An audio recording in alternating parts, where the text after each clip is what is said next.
বরিশালের সেই বিখ্যাত মসজিদে, যেটা বরিশালের এক নামে চিনে। তো আমরা এখন বর্তমানে রয়েছি বরিশাল গুটিয়া মসজিদ। এই মসজিদটি নির্মাণে ব্যয় হয়েছিল 20 কোটি টাকা। মাঠগুলো দেখে, মাঠগুলো অসাধারণ, যেটা বলার মতন কোনো ভাষা নেই। মাঠগুলো হাঁস, অনেক পরিমাণ হাঁস রয়েছে।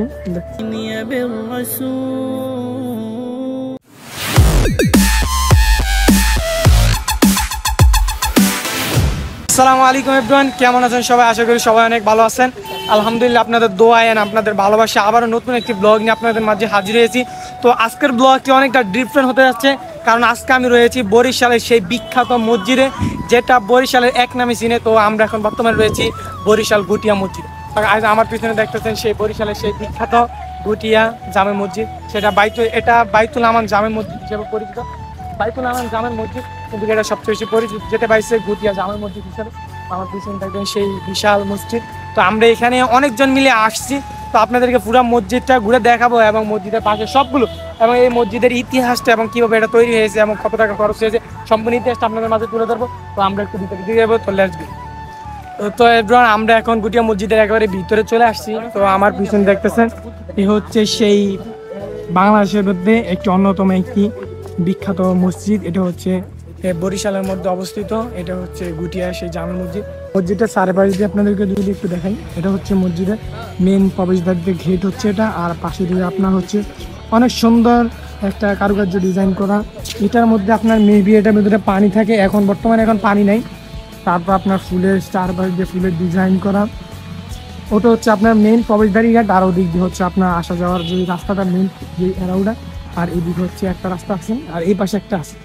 যদি দেখাই, এই পাশে একটা আছে হাউস, আর এই পাশে একটা তার মেন দিকটা। আর এই দিক দিয়ে আপনার অনেক সুন্দর একেবারে পর্যটন স্থানের মতন সৌন্দর্যটা একেবারে অসাধারণ একটি ভিউ। তো আপনি এখানে আসলে দেখতে পাবেন। তো আমরা এখন মসজিদের ভিতরে আর কি প্রবেশ করবো এবং দেন আপনাদেরকে সেখানে দেখাবো। তো লেটস গো।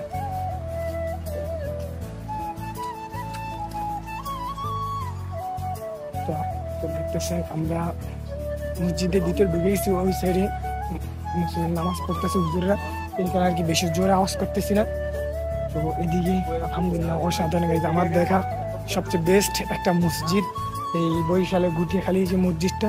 গুটিয়া মসজিদ এশিয়া মহাদেশের মধ্যে অবস্থিত তৃতীয় সুন্দরতম মুসলিম স্থাপনা এটা, যা বরিশাল জেলায় উজিরপুর থানায় গুটিয়া ইউনিয়ন চাঙ্গুরিয়া গ্রামে অবস্থিত।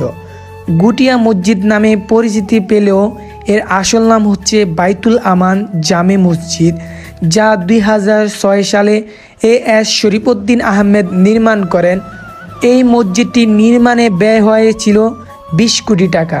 আর এই মসজিদটি একসাথে 1,500 মুসল্লি নামাজ আদায় করতে পারে। আর এটি বরিশালের মধ্যে সবথেকে বিখ্যাত একটি মসজিদ, যা গুটিয়া মসজিদ নামে সবাই এক নামে পরিচিত।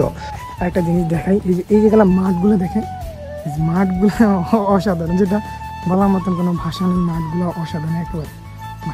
তো আমরা মেবি মসজিদের ওই পাশে ছিলাম, এখন মসজিদের অপর সাইডে আমরা চলে আসছি। এখানে একটা সুন্দর একটা ব্যবস্থা রয়েছে।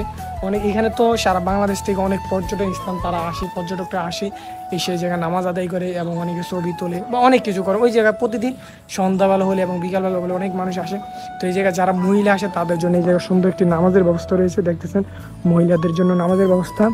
তো এখানে যারা মহিলা আসে তারা এই জায়গায় নামাজ পড়তে পারবে, তাদের জন্য এই ব্যবস্থা করে দিয়েছে। আর পাশাপাশি এই জায়গায় আরেকটা রয়েছে, এখানে দেখতেছেন মরহুম আলহাজ মালেকা বেগম হাফিজিয়া মাদ্রাসা ও এতিমখানা। এটা হচ্ছে এই জায়গায় একটা এতিমখানা রয়েছে প্লাস হেফজখানা আর কি, মাদ্রাসা, এবং এখানে এতিম ছাত্রদেরকে পড়াশোনা করানো হয়। তো আসলে এটা অনেক সুন্দর, এটা অনেক ভালো করছে। এই জায়গায় মসজিদ, এত সুন্দর একটা মসজিদ, তারপরে পাশাপাশি একটা এতিমখানা আছে। প্রায় এটা 15 থেকে 16 একর জমির ভিতরে এই মসজিদটা এবং এতিমখানাটা, বিশাল একটা জমি নিয়ে আর কি এই মসজিদটা করা হয়েছে। বরিশালের মধ্যে অনেক বিখ্যাত আর কি মসজিদটা। তো আপনারা যারা আসবেন, আমি তো আপনাদেরকে লোকেশন অবশ্যই বলে দিয়েছি, আপনারা এখানে আসতে পারবেন। এখানে অনেকে গজলের শুটিং করে, যারা বেশিরভাগ এখানে আলেম ওলামা আসে তারা গজলে বিভিন্ন শুটিং করে থাকে এখানে বসে। ঠিক আছে, আমরা এটা পুরোটা ঘুরবো। আসলে বিশাল বড় এরিয়া, তো ঘুরে শেষ করা যাবে না। আপনার যতটুকু সম্ভব ততটুকু আর কি আপনাদের ঘুরিয়ে দেখাবার, বিশাল ক্যাম্পাস।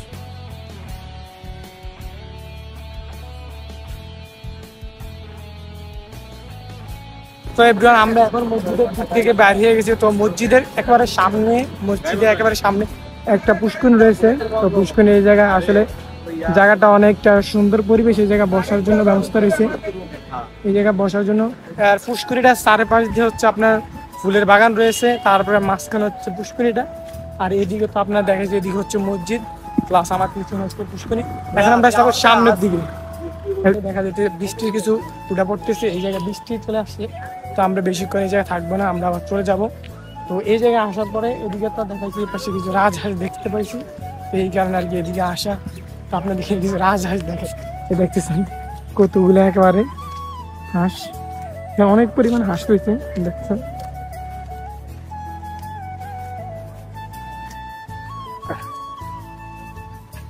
আসলে এই জায়গার এই ভিউগুলো, এই হাঁসগুলো দেখে আসলে আমার কাছ থেকে অনেক ভালো লাগতেছে, কারণ হাঁসগুলো দেখতেছেন কি সুন্দর করে ঘাস খাইতেছে। আসলে এই জায়গার ভিউটা একেবারে গ্রাম, মানে অনেক পরিবেশটা অনেক সুন্দর, অসাধারণ একটা পরিবেশ। মানে কেউ যদি না আসে তাহলে এই জায়গার পরিবেশটা সম্বন্ধে সে জানতে পারবে। তো আপনাদের বলবো যারা এইদিকে আসবেন অবশ্যই এই পর্যটনটা ঘুরে যাবেন। আর আপনাদের জন্য ভিডিও বানান, অবশ্যই আমাদের চ্যানেলটা সাবস্ক্রাইব করবেন এবং লাইক কমেন্ট করে আমাদের সাথে থাকবেন। তো দেখতে থাকুন শেষ পর্যন্ত।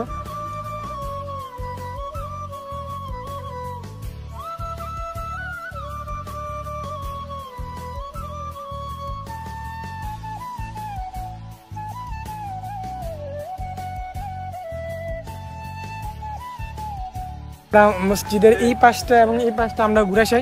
এখন আমরা এদিকে হচ্ছে পুষ্করিণী।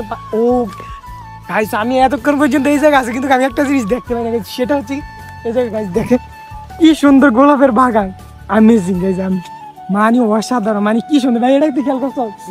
খেয়াল করিনি সত্যি কথা, আসলে সব অসাধারণ। এই জায়গায় ফুলের বাগানটা একেবারে অসাধারণ, আমেজিং।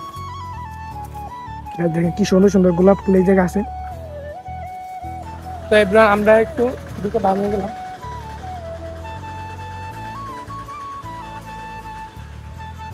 তো মসজিদ হচ্ছে আমার পিছনে, আর এদিকে হচ্ছে এখানে জায়গা মানে কবরস্থান এই জায়গা আছে। তারপরে এদিকে এটা বিশাল বড় একটা এরিয়া, এদিকে হচ্ছে আপনার ফুল গাছ, এদিকে কিছু ফল গাছ এগুলো আছে, এদিকে আছে। আসলে পরিবেশটা অনেক সুন্দর। এখন গাছ বৃষ্টি যেহেতু চলে আসছে, আমাদের এখান থেকে চলে যেতে হবে। এদিকে রাস্তাটা অনেক সুন্দর। তারপরে এদিকে হচ্ছে এটা আসলে অনেক অসাধারণ। আপনারা যারা আসবেন তাহলে এই জায়গার অনেক সুন্দর সুন্দর ভিউ দেখতে পাবেন। তো আমরা এখন চলে যাবো যেহেতু বৃষ্টি চলে আসতেছে। আপনাদেরকে এতক্ষণ পর্যন্ত গুটিয়া মসজিদের সম্পূর্ণ ভিউটা আপনাদেরকে দেখানোর চেষ্টা করছি, যতটুকু দেখার সম্ভব ততটুকু আপনাদেরকে দেখিয়েছি। তো এখন আমরা এখান থেকে চলে যাব। তো আজকের ব্লগটি যারা যারা দেখেছেন অবশ্যই ব্লগটি শেয়ার করে দিবেন, লাইক কমেন্ট করে দিবেন। ইনশাল্লাহ আপনাদেরকে আরও সুন্দর সুন্দর নতুন নতুন ব্লগ আপনাদেরকে উপহার দিব। তো এই ছিল আজকের গুটিয়া মসজিদের ব্লগটি। তো এখন আমরা চলে যাবো সার্সিং দরবারের উদ্দেশ্যে। ওখানে মাহফিলে আবার আমরা মাগরিব নামাজ পড়বো এবং সেখানে অ্যাটেন্ড করবো। এমনকি আমরা কালকে রবিবার সোমবারে আমরা কুয়াকাটা যাইতেছি, ওখানের ব্লগ আপনারা পাবেন। তো সবাই ভালো থাকবেন, সুস্থ থাকবেন, দেখা হবে আবার কোনো নতুন ব্লগে। আল্লাহ হাফিজ।